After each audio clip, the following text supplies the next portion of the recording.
Morning dear! Ako si Jeya, 4 na taon ng trainee dito sa Japan. Ang trabaho ko, ready-made meal manufacturer. Under ito ng food processing category. Ngayong araw, darating yung mga bago naming trainees. Pagbaba ko nga, nandito na sila, yung mga maletang iba nakapasok na sa loob ng dorm, tapos may mga nasa labas pa. Marami pala yung maleta kasi 16 silang dumating, katatapos lang ng training nila. Kasama nilang dumating ang mga staff ng Keiyo. Ang Keiyo ay ang pangalan ng kumiai or ng agency namin dito sa Japan. Syempre, dumating din yung mga staff ng Asahi. Nag-briefing at nagbigay ng mga instructions. Nagpakilala din yung aming nanay dito sa dorm, si Kacho-sang. At habang nagmi-meeting sila sa kitchen, pinalagyan na sa akin ni Kacho-sang ng mga pangalan ang kanilang shoe locker at ang kanilang mga lagayan ng labahin. At nakaredy na pala yung mga name tags, ilalagay na lang sa mga bakante. Pagkatapos ng meeting nila, nagsimula na silang mag-akyat ng kanilang mga maleta dito sa second floor. 8 sa kanila yung na-assign na dito magstay sa second floor. Dito rin pala ako sa second floor nakatira. Alam mo dear, after ng 1 month training dito sa Japan, ang paglilipat talaga ang pinakamahirap. Nakakapagod magbuhat ng maleta, struggle is real talaga.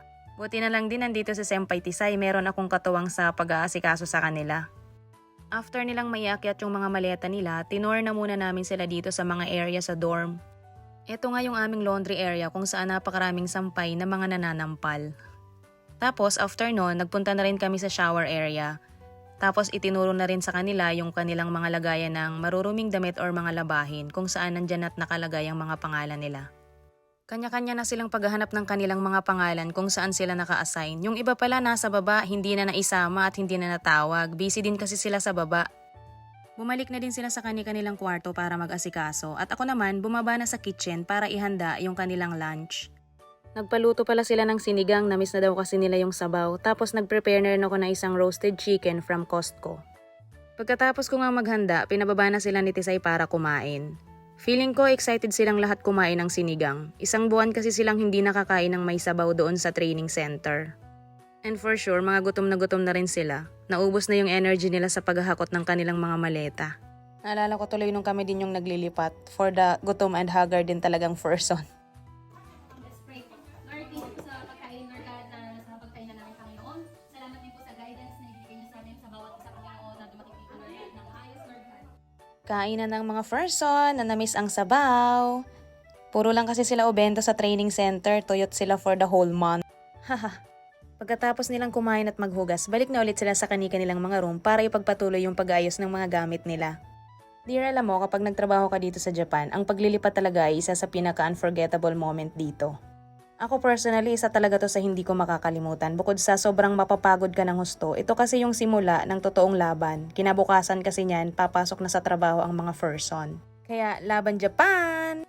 After nilang magayos ng mga gamit nila at tumila na rin yung ulan, inaya ko silang lumabas para bumili ng mga pangangailangan nila sa Daiso. Kailangan nilang bumili ng mga personal na kagamitan na magagamit nila sa dorm. Meron namang mga provided na gamit ang aming Asahi company, pero mas maganda pa rin kapag meron silang personal na mga kagamitan. Kagaya ng mga lagayan ng condiments, plato, baso, kutsara, tindor at iba pa.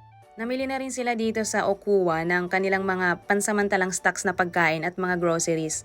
As usual, gulat na gulat sila sa mga presyo ng mga pagkain dito sa supermarket sa Japan. Ang mga presyohan dito parang ginto, so wag nang mag-convert sa peso.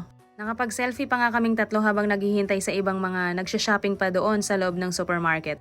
Sa wakas, natapos din silang mamili. Siguro mga 2 hours silang namili. Charot! At pauwi na nga rin kami. Buti na lang tumila na rin ang ulan. After naming makauwi, pinatawag na kaming lahat ni Kacho-sang para mag-meeting at magpakilala ang bawat isa. Dear, marami pala kami dito sa dorm. Meron din kaming mga kasamang mga Vietnamese, tapos meron ding mga paparating from Myanmar. Buti na lang marami ng mga Filipinos. Nagpakilala kami isa-isa tapos sinabi rin namin kung saan kaming kwarto mga natutulog or nag-i-stay. Meron kasi ditong mga kwarto na 6, meron ding 4. Dito nga pala kami nag-meeting sa kitchen. Ito yung kitchen na ginagamit naming lahat na nakatira dito sa Mizuma dorm. Kaming lahat ang gumagamit dito sa kitchen, kaya naman minsan struggle din, lalo na kapag sabay-sabay na nagluluto, pero caring-carry lang naman. Pagkatapos naming mag-meeting kasama yung ibang lahi, nag-meeting rin kaming mga Filipino lang, para naman mag-discuss ng mga rules and regulations dito sa dorm. Pagkatapos ng discussion, tinapos namin ang buong araw sa 2 selfie. Sana magtagumpay tayong lahat. Salamat sa panonood. God bless!